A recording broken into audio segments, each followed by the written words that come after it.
यह बात दिसंबर की है। बहुत कड़कड़ाती सर्दी पड़ रही थी।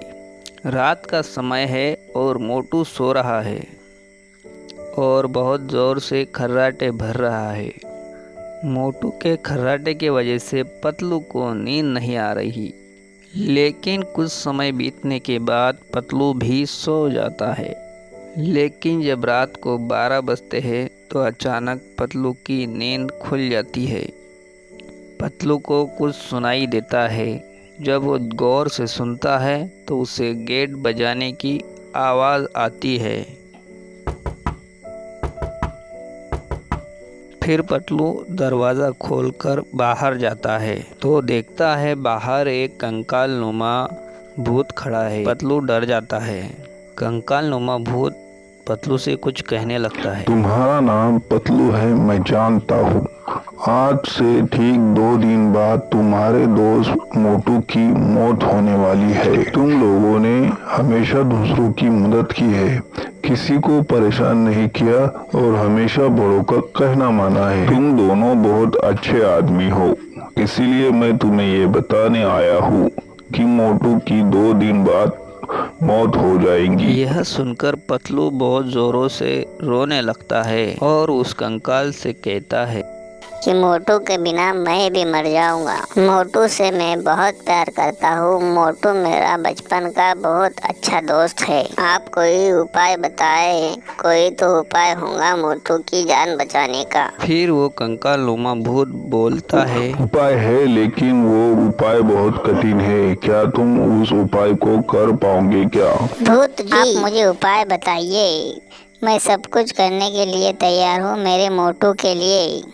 तो वह कंकाल नुमा भूत बोलता है, काली पहाड़ी के उस पार एक जंगल है।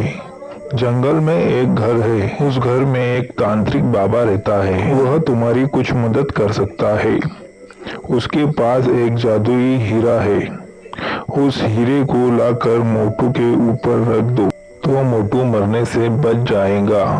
और मैं तुम्हारी दोस्ती देखकर बहुत खुश हुआ, तो मैं मेरी जादुई शक्तियों से उस जंगल तक पहुंचा देता हूँ जहाँ तुम्हें वो तांत्रिक बाबा मिलेंगे। फिर वो कंकाल नुमा भूत अपनी जादुई शक्तियों से पतलू को उस जंगल में पहुंचा देता है।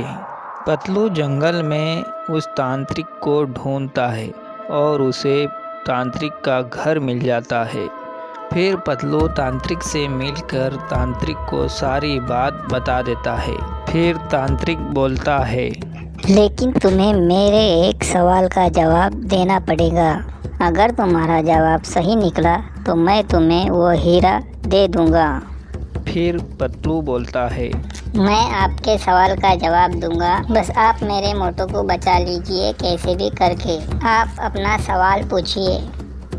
ऐसा कौन सा जीव है जिसकी गर्दन काट देने पर भी वो कुछ हफ्तों तक जिंदा रहता है?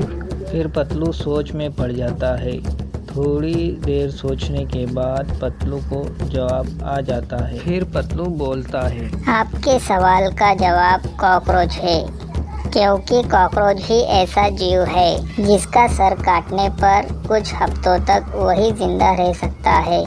पतलू का यह जवाब बिल्कुल सही था। तांत्रिक पतलू से खुश होकर उसे वह हीरा दे देता है। फिर पतलू मोटू के पास जाकर उसके ऊपर वह हीरा रख देता है। इस तरह पतलू मोटू की जान बचा लेता है। मोटू मेरे भाई, मेरे दोस्त, तुम उठ गए। अब तुम्हें कुछ नहीं होगा। क्या कुछ नहीं होगा पतलू? तुम क्या कह रहे हो? मेरे समझ में तो कुछ नहीं आ रहा है। नेक्स्ट पार्ट बहुत जल्द ही आएगा। सब्सक्राइब कर ले हमारे चैनल को।